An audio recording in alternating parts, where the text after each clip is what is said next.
Da vinheta, né? CEAP, Centro Espírita Altivo Panfiro. Uma casa de amor. Boa noite. Vamos dar início no estudo de hoje do Obreiros da Vida Eterna, obra do Chico Xavier, com Emmanuel. Vamos ler o Evangelho, capítulo 9, Bem-aventurados que são mansos e pacíficos. Item 7, a paciência. A dor é uma bênção que Deus envia a seus eleitos. Portanto, não vos aflijais quando sofrerdes. Ao contrário, bendizei a Deus Todo-Poderoso, que vos marcou pela dor aqui neste mundo para a glória no céu. Sede pacientes. A paciência também é uma caridade e deveis praticar a lei da caridade ensinada pelo Cristo enviado por Deus. A caridade, que consiste na esmola dada aos pobres, é a mais fácil de todas. Existe, porém, uma muito mais penosa e bem mais meritória. É a de perdoar aqueles que Deus colocou no nosso caminho para serem os instrumentos de nosso sofrimento e submeterem à prova a nossa paciência. A vida é difícil, eu sei. Ela se compõe de 1000 insignificâncias que são como picadas de alfinetes que acabam nos ferindo. É preciso, no entanto, olhar os deveres que nos são impostos e, por outro lado, as compensações e consolações que recebemos. Então, constataremos que as bênçãos são muito mais numerosas que as dores. O fardo que carregamos parece menos pesado quando olhamos para o alto do que quando curvamos a cabeça para a terra.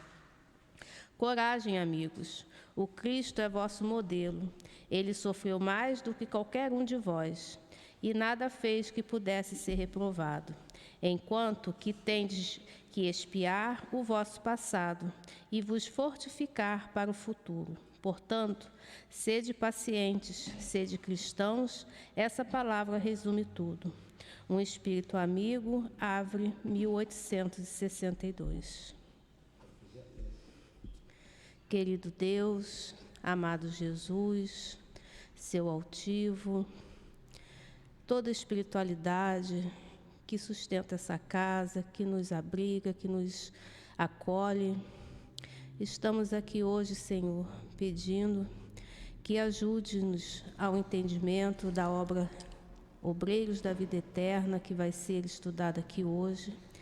Que o espírito de Chico Xavier e André Luiz envolvam o seu Newton, para que ele passe para nós um bom entendimento da obra.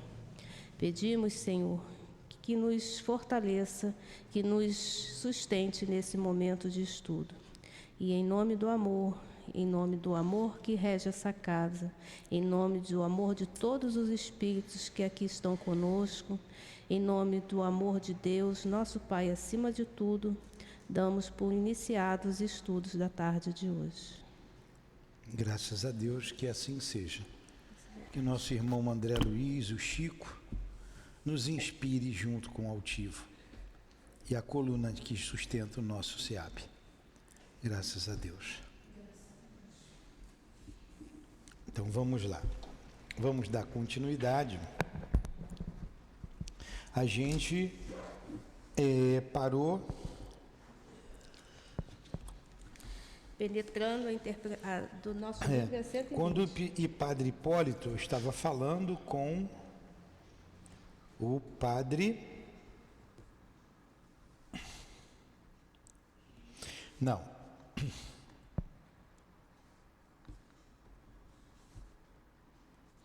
Eu só tenho que me localizar. Estamos no capítulo Treva 8. e Sofrimento, isso. Que é o capítulo 8. Certo? Uhum. Treva e Sofrimento. Então, eles já tiraram de lá o nosso irmão Domênico. Vamos fazer o seguinte, nós estudamos até aqui e explicamos. A Elaine vai ler. Lê ali, capítulo 8. Treva e sofrimento. Recomeça ali. Eu não vou interromper, só se vier alguma coisa importante. Quer dizer, tudo é importante. Senão a gente vai chegar no mesmo lugar. A gente só vai rever aqui com a leitura para a gente pegar a ideia. Vai lá.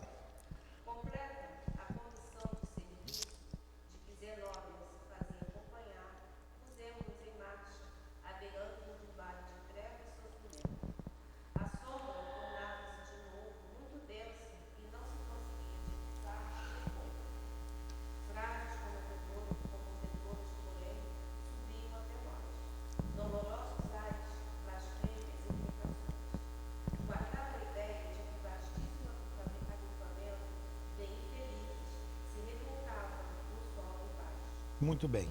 Traz para perto de você o microfone, Elaine, mais um pouquinho. Isso.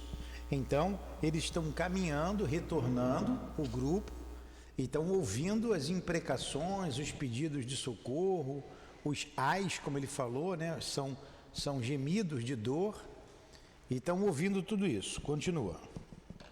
Os imprompérios infundiam receio. Contudo, os gemidos ecoavam-se angustiosamente na alma. Certo, os demais companheiros experimentavam análogas emoções, porque a irmã Zenóbia tomou a palavra esclarecendo.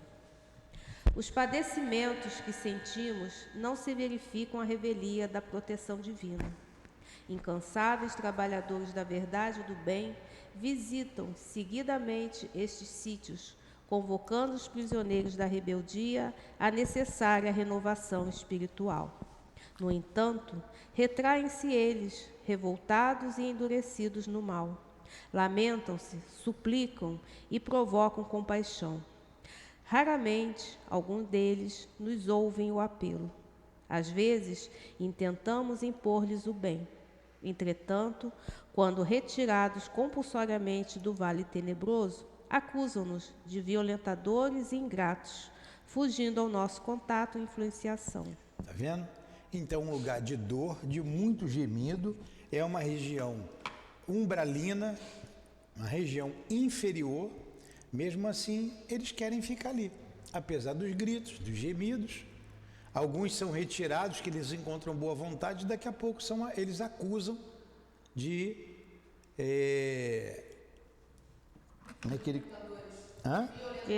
De violência.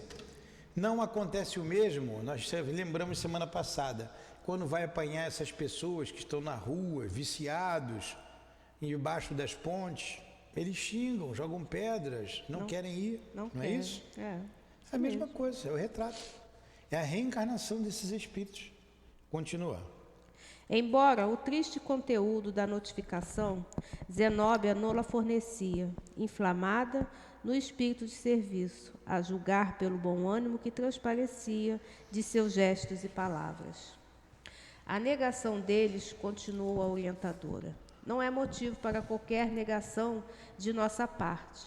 Lembremos-nos de que o esforço da natureza converte o carvão em diamantes. Trabalhemos em benefício de todos os necessitados, procurando para o nosso espírito o divino dom de refletir os supremos desígnios. Façam-se as obras da vida, não como queremos, mas como o Senhor determine. Grande é a beneficência do Pai para conosco. Repartamo-la em serviço de fraternidade e esclarecimento, na harmonia comum.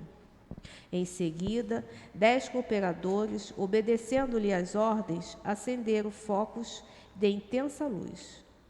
Contemplamos, então, sensibilizados e surpresos, monstruoso quadro vivo. Vasta legião de sofredores cobria o fundo, um pouco abaixo de nossos pés. A rampa que nos separava não era íngreme, mas compacto e enorme o lamaçal. Em face da claridade brusca, muitas vozes suplicaram socorro, em frases angustiosas que nos cortavam a alma. Outras, porém, faziam-se ouvir diferentes. Vociferavam blasfêmias, ironias, condenações. Recomendou Zenóbia, por necessário ao êxito de nossos trabalhos, nos congregássemos todos em grupo exclusivo, de modo a infundir respeito e temor nas perigosas entidades que ali se misturavam aos infelizes, acrescentando: os adeptos da revolta e do desespero encontram-se igualmente aqui, compelindo-nos à severa atividade defensiva. São pobres desequilibrados que tentam induzir todas as situações à desarmonia em que vivem. Em seguida, solicitou ao padre Hipólito dirigisse apelo geral, em nome do Senhor, às vítimas do infortúnio para que considerassem a necessidade da transformação íntima. O ex-sacerdote abriu o pequeno manual evangélico que carregava consigo e leu, na relação do apóstolo Lucas, a parábola do homem rico que se vestia de púrpura e regalada a existência, enquanto o mendigo, chagueando-lhe, batia debalde à porta da sensibilidade. Pronunciou alto e pausadamente todos os versículos, desde o número 19 ao 31, do capítulo 16. Logo após, enchendo o expressivo silêncio, destacou a sentença: lembra-te de que recebeste os teus bens em tua vida, constante do versículo 25, e dispunha-se ao comentário quando certos gritos blasfematórios chegaram até nós, ameaçadores e sarcásticos. Então vamos lá, vamos dar só uma paradinha aí. O lugar era mais embaixo do que eles estavam, um lugar de lamaçal,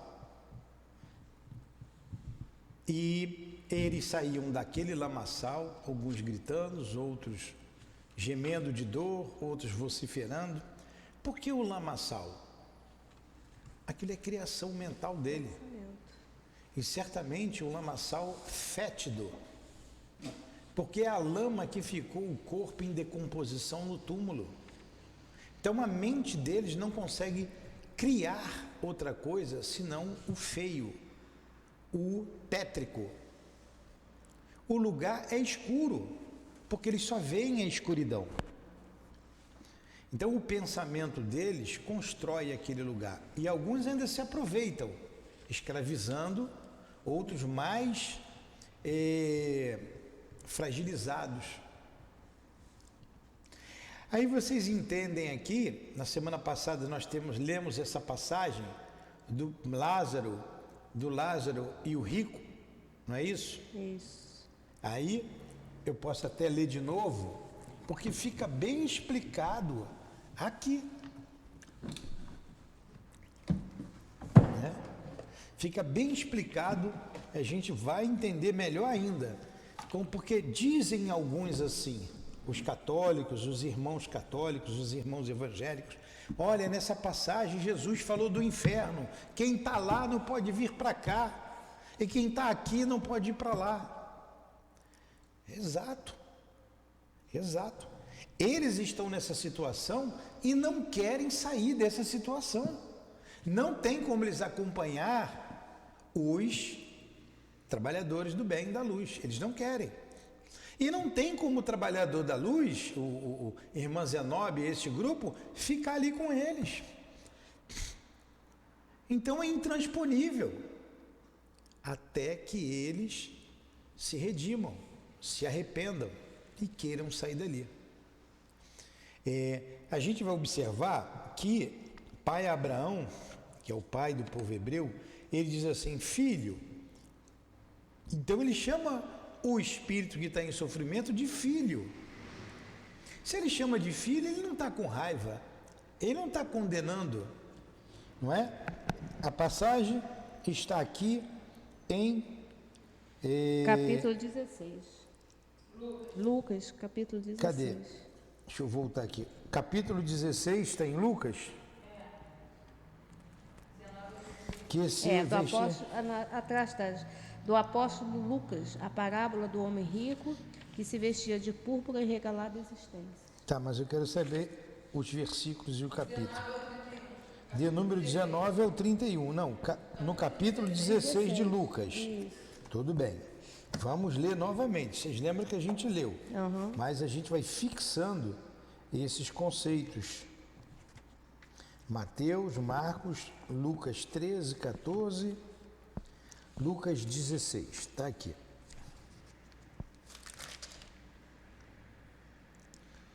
Lucas 16. Vamos lá.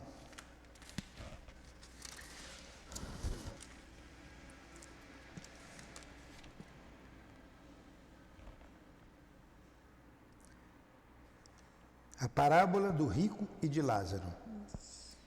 Havia um homem rico que se vestia com roupas de púrpura e linho finíssimo.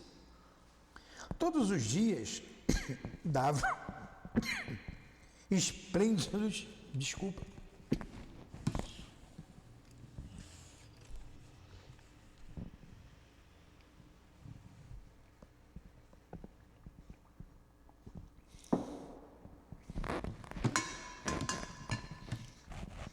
todos os dias dava esplêndidos banquetes.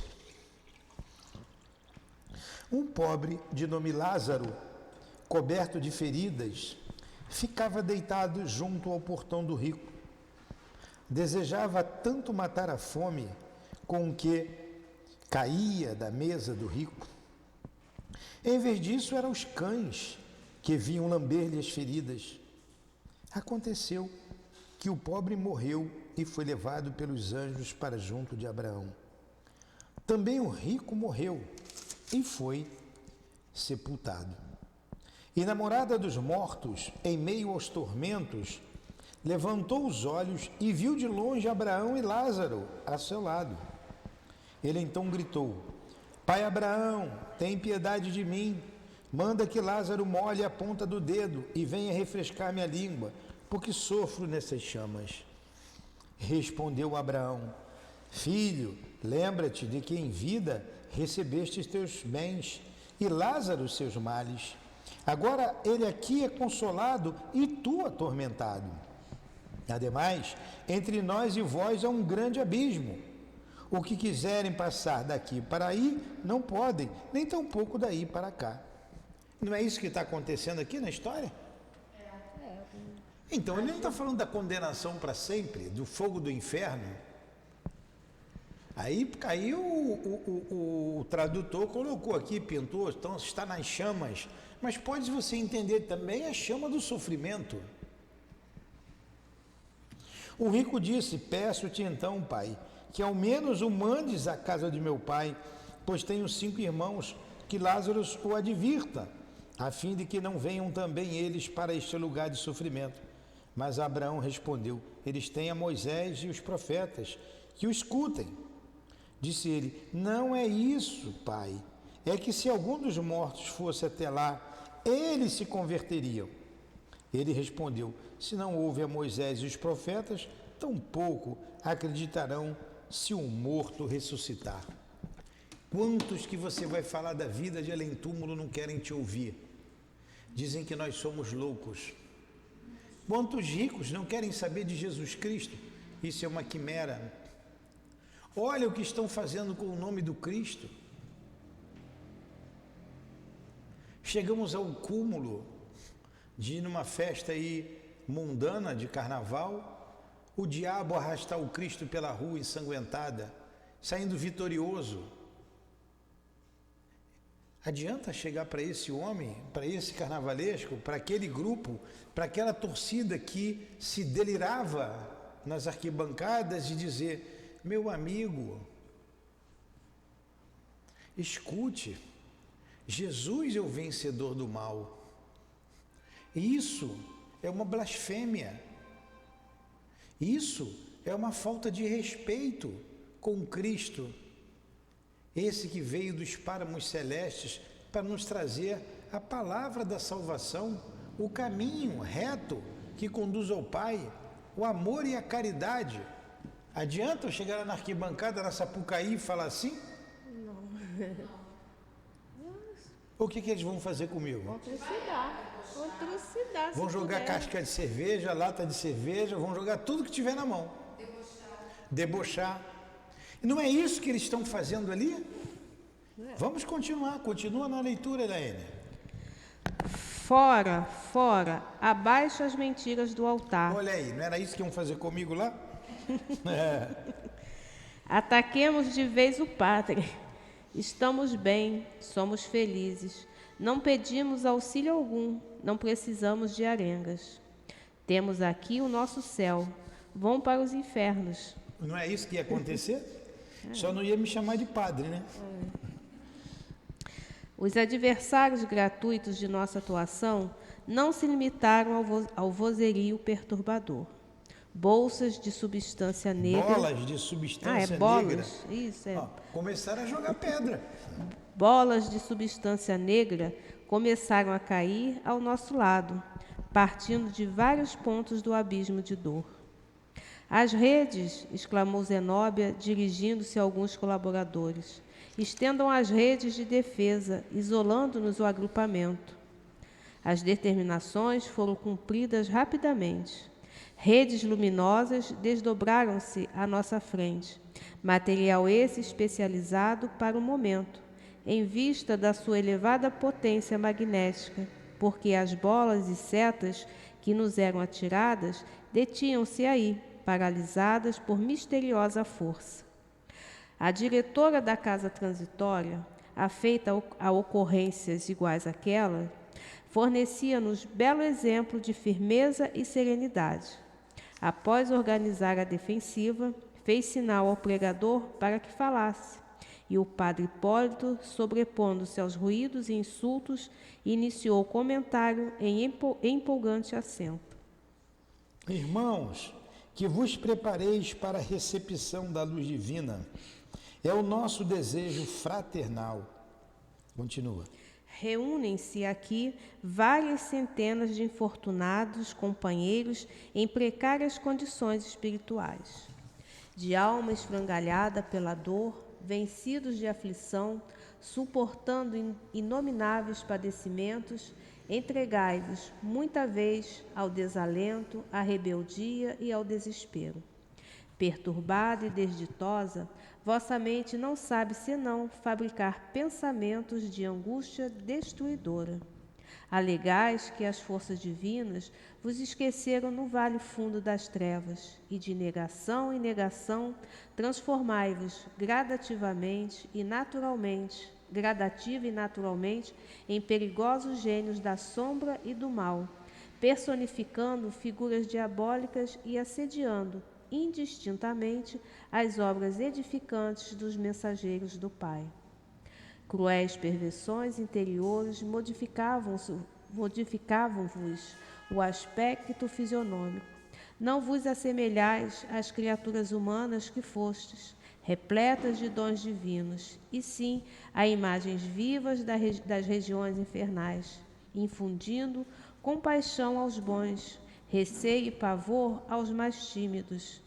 Na lastimável posição mental a que vos conduzistes e na qual muitos de vós outros perseverais apaixonadamente, sois tão autênticos demônios da perversidade e do crime, que nem mesmo as vergastadas da dor conseguem modificar a boca disforme. Entretanto, sois nossos irmãos mais infelizes, aleijados do sentimento e do raciocínio, perdidos em dolorosos desertos da ignorância, não por falta de amor da providência celeste, mas pela própria imprevidência no descaso com que recebestes na terra todas as oportunidades de ascensão à esfera superior do Espírito Eterno. Por mais que vos expulseis de vossas congregações de sofrimento, nunca escasseará para convosco nossa sincera comiseração. Visitaremos a paisagem sinistra dos abismos, quantas vezes se façam necessárias. Nunca nos cansaremos de proclamar a misericórdia excelsa do Pai, e jamais se mobilizará nossa mão fraterna no sublime serviço da semeadura do bem e da verdade. Olha só, que discurso que ele fez. Não são verdadeiros demônios que estão ali? Ele está falando das máscaras. Esses carnavalescos vão nessas zonas, para ir para eles é fácil ir lá. pensamento dele vive ali, por isso que eles trazem essas máscaras horrorosas.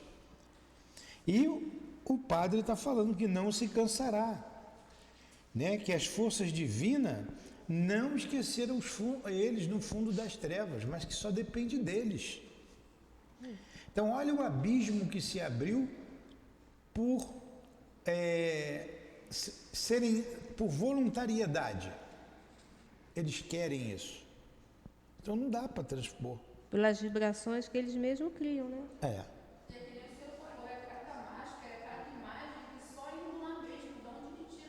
Exatamente. Coisas horríveis, né? Deixa eu ler um pouquinho. Eu vou ler para você ler devagar um pouco, Elaine, porque se ler é muito rápido.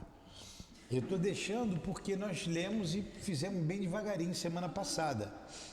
Porque senão as pessoas não entendem em casa. As palavras injuriosas que ouvíamos antes desapareceram pouco a pouco. A franqueza de Hipólito triunfara. O pregador falava com uma ardorosa eloquência e, possuído de angélicos pensamentos, angélicos pensamentos? Isso. E possuído de angélicos pensamentos, todo ele irradiava luz ante o respeitoso silêncio que seu verbo inflamado provocara. Prosseguiu, comovendo-nos. Vai ler devagar. Dominam-vos a inveja e o despeito, a maldade e o sarcasmo, quando não permaneceis aniquilados de supremo terror. Emitis desordenadas paixões, entre coros de ironias e lágrimas. Quase todos recebeis nosso concurso amoroso, reagindo impenitentes. Acreditais que somos agraciados por favores indébitos, que somos prediletos dos céus, e afirmais levianamente que privilégios gratuitos nos facilitam a vida. Ó, meus amigos, não vos falará, porventura, a inteligência da justiça indefectível que rege toda a vida? Somos também batalhadores a longa distância da última vitória sobre nós mesmos. Encontramo-nos igualmente ao mesmo carreiro de redenção. Trabalhamos, lutamos, choramos e sofremos.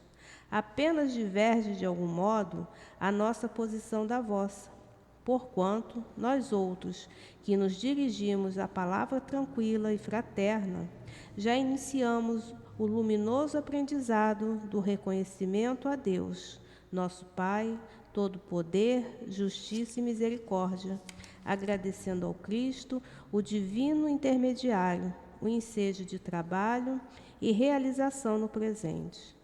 Também sentimos saudades de lar terrestre e dos brandos elos afetivos que se movimentam agora, muito distantes, experimentando, como vos acontece, o vivo desejo de regressar ao passado, a fim de retificar os caminhos percorridos e quase sempre, debalde, procuramos aqueles que nos testemunharam amor com o fim de beijar-lhes as mãos e pedir-lhes esquecimento das nossas fraquezas.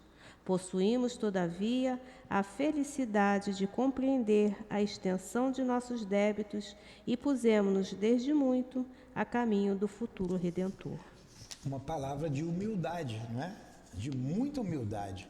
Então ele está dizendo, vocês pensam que a gente tem aqui, que a gente é privilegiado, que fomos escolhidos assim, sem nenhum mérito? Não é isso não.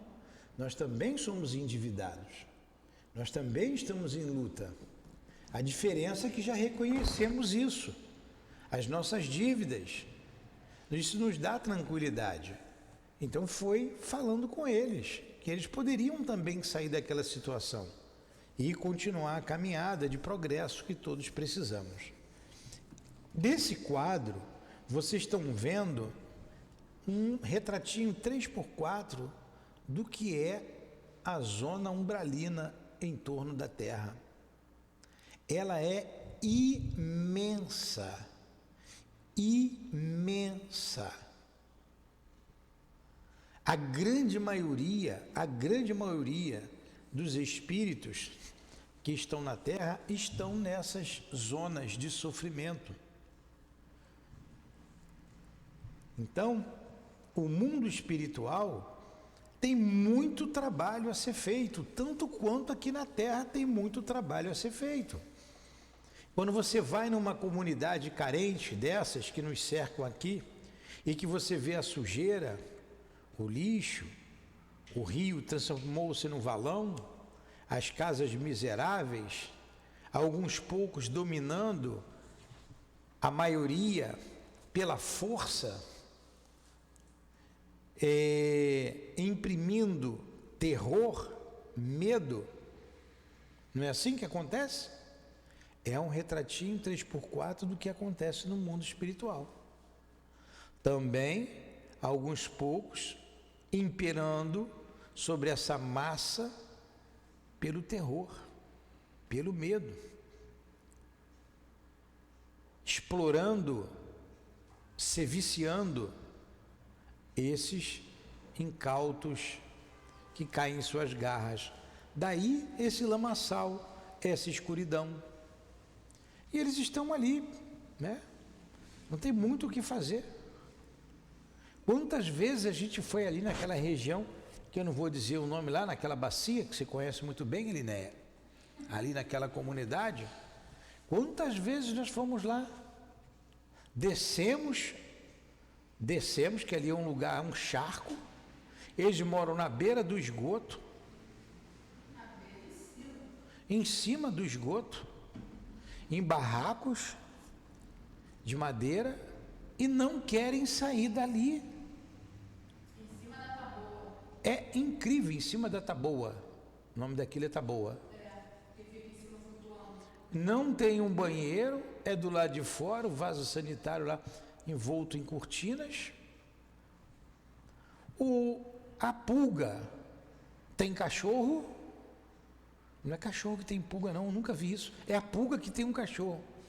Aqueles animais esquálitos, você vê, dá pena de ver, cheio de pulgas, cheio de carrapato, o bichinho se coçando, amarrado numa coleira, com uma bacia cheia de angu velho,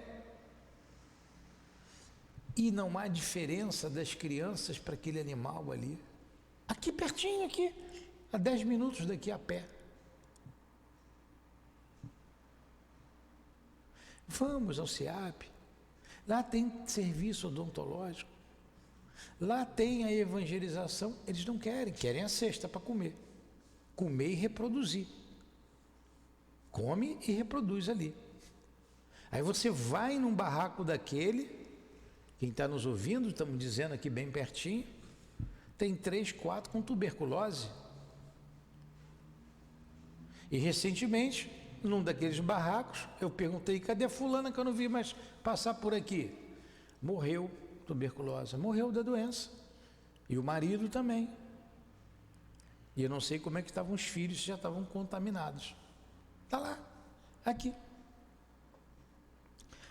Teve lá um incêndio, se queimou tudo, foi ali a saúde pública, tirou eles dali, deu um aluguel social,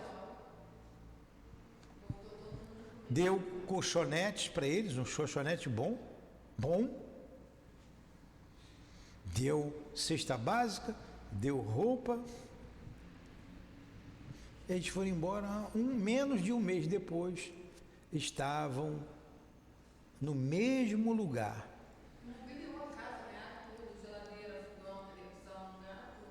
Ganharam geladeira, fogão, televisão, colchonete, aluguel social, porque o lugar é pobre, o lugar é miserável.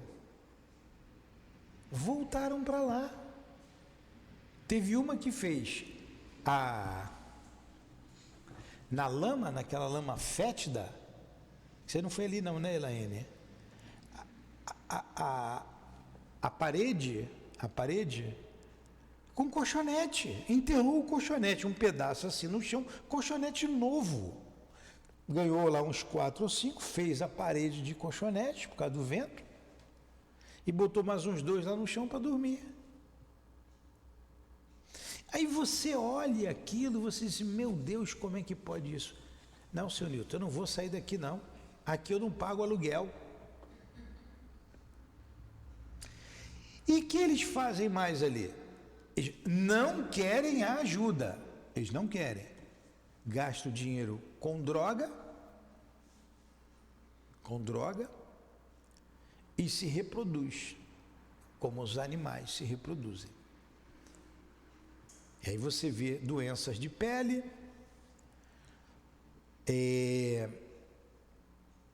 essa do pulmão é a tuberculose, e não querem sair dali. Hã? Sarna, sarna é piolho, isso é tudo normal. Não querem sair dali. É espantoso o que vocês estão ouvindo aqui no André Luiz, no livro? Não é a mesma coisa. A mesma coisa, não querem.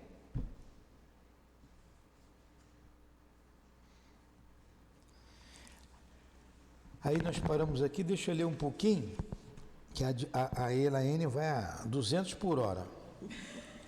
Penetrando a interpretação direta da parábola, Hipólito modificou o tom de voz e prosseguiu.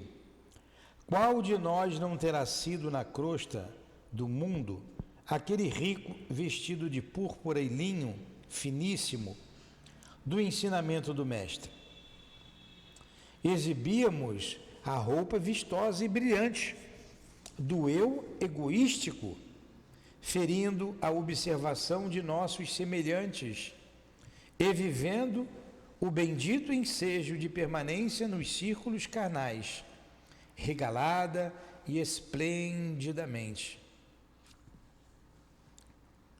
Todos nós que nos associamos nesta paisagem de dor, tivemos em derredor mendigos de afeto e socorro espiritual, mostrando-nos em vão as chagas de suas necessidades.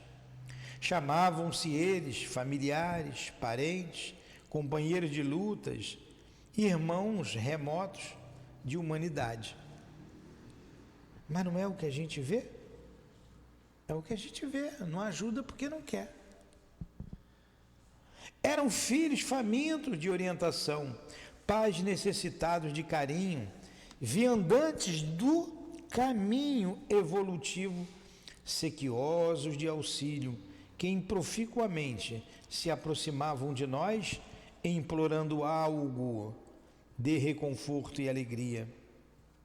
Em geral, lembrava-nos sempre tarde de suas feridas interiores, indiferentes ao menosprezo da oportunidade sublime que nos fora concedido para ministrar-lhes o bem. No justo instante a que se recolhiam do leito mortuário, multiplicávamos afetos e carícias, depois de haver gasto o tempo sagrado na vida humana entre a insensibilidade e a exigência.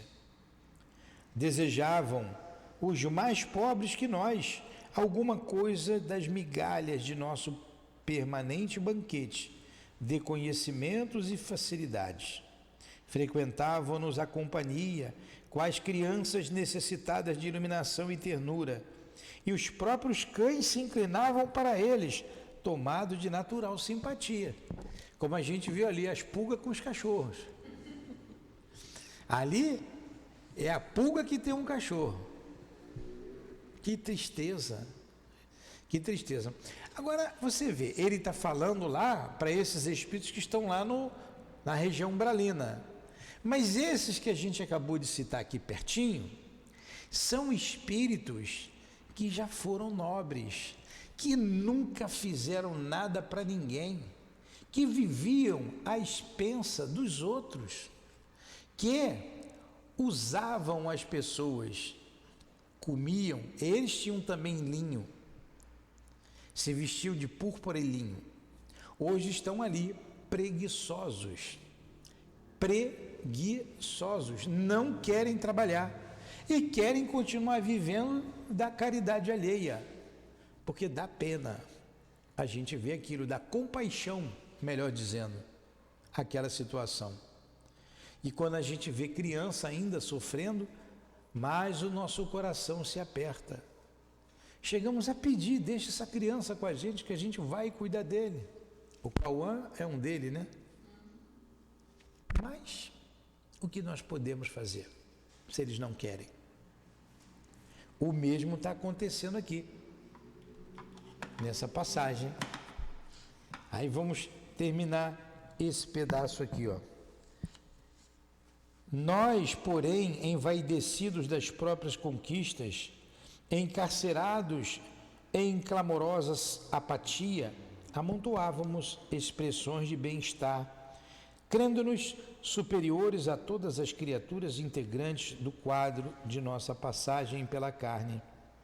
Prisioneiros de nossas criações inferiores, a morte precipitou-nos no despenhadeiro purgatorial, semelhante ao tenebroso inferno da teologia mitológica. Envelhecida e rota a veste rica da oportunidade, ao término do curso de aprisionamento espiritual no educandário terrestre, somos por vezes mais pobres que o último dos miseráveis que nos batiam confiantes à porta do coração e para os quais poderíamos ter sido beneméritos doadores da felicidade. Então, está aí o Padre Hipólito falando com aqueles espíritos. Vocês que chegaram depois, nós estamos falando aqui, estamos estudando um capítulo intitulado Treva e Sofrimento. Esse grupo de espíritos, liderado por um espírito chamado Zenóbia, vão em socorro a um espírito muito caro a ela. Há o socorro, acontece o socorro, eles retornam. E esse lugar é uma região muito inferior, de muito sofrimento, um lugar lamacento, escuro. Quando eles passam, os impropérios, os xingamentos, as pedras que são atiradas neles, eram bolotas escuras, um lugar fétido. E Padre Hipólito, foi padre, um sacerdote, conta a parábola do rico e de Lázaro para eles. Aí que eles xingam mais ainda. E nós por 2 vezes lemos aqui esse capítulo, semana passada, repetimos hoje, para entender essa passagem que muitos irmãos nossos interpretam como o inferno, a existência do inferno, e quem está no inferno não pode sair. Quem está lá não pode vir para cá e quem está cá não pode ir para lá. E na verdade o André Luiz está mostrando para a gente, com o Chico, essa realidade. Quem está lá não quer vir para cá, não quer. Não dá para nós irmos lá, nem dá para eles virem para cá. É uma questão vibratorial. Aí nós pegamos o exemplo aqui pertinho da gente. Um lugar muito triste que tem aqui perto, que várias vezes nós fomos lá, mas eles também não querem ajuda. Não querem sair dali. Não querem. É triste ver tudo isso, porém, é uma realidade. É uma realidade. Elaine, vamos parar um pouquinho ou a gente continua?